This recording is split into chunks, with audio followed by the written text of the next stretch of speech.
Hi guys, చాలా రోజులకి ఎప్పుడు ఫోన్ చేయండి మా నాన్న ఫోన్ చేసి నాన్న తొందర ఇంటికి రా నాన్న అన్నాడు. ఎందుకు నాన్న నేనంటే నువ్వు రా నాన్న తొందర బ్యాగ్ సర్దేసుకొని తొందర రా, ఒక వారం రోజులు ఉండేటట్టు రా అని అంటే నేనేం చేస్తా సరే నాన్న అన్నా. కానీ ఇప్పుడు నాకు మా నాన్న అంత ప్రేమగా మాట్లాడుతూ ఉంటే నాకు ఎందుకో డౌట్ కొడుతుంది.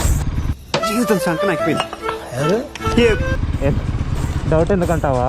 అంత మంచిగా పిలిస్తే నీకెందుకు డౌట్ అనుకుంటారా? ఇప్పుడు నేను చేసిన ఏదో పనులన్నీ మా నాన్న ఇన్స్టాగ్రామ్లో నేను నాకు తెలవకుండానే ఇన్స్టాగ్రామ్లో వీడియోస్ చూస్తూనే ఉన్నాడు. ఉన్నాడు నా రీల్స్ అన్నీ, నా రీల్స్ కానీ నా స్టోరీస్ కానీ అన్నీ చూస్తూనే ఉన్నాడు. నాకు తెలిసి మ్యాటర్ అంతా తెలిసిపోయి నన్ను ఉతికి ఆరేద్దామని అనుకుంటున్నాడో మరి ఏమనుకుంటున్నాడో నాకైతే తెలియదు. నాకు ఇంటికి వెళ్తే మాత్రం బ్యాండ్, ఎందుకో నా బ్యాండ్ మజా భారత్ అయితేనే నాకు అనిపిస్తుంది.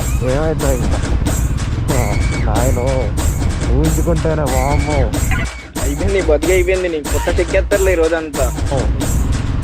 మామూలుగా లేదు నాకైతే. ఇక ఇంటికి వెళ్తే విడిదిప్పుడే నాకు ఇంకా అయిపోయింది, నా పని అయిపోయింది. చెక్కేస్తాడు మా నాన్న, ఇంకా చెక్కుతాడు ఏం లేదు. సామే అంతా సక్కంగా జరగాల.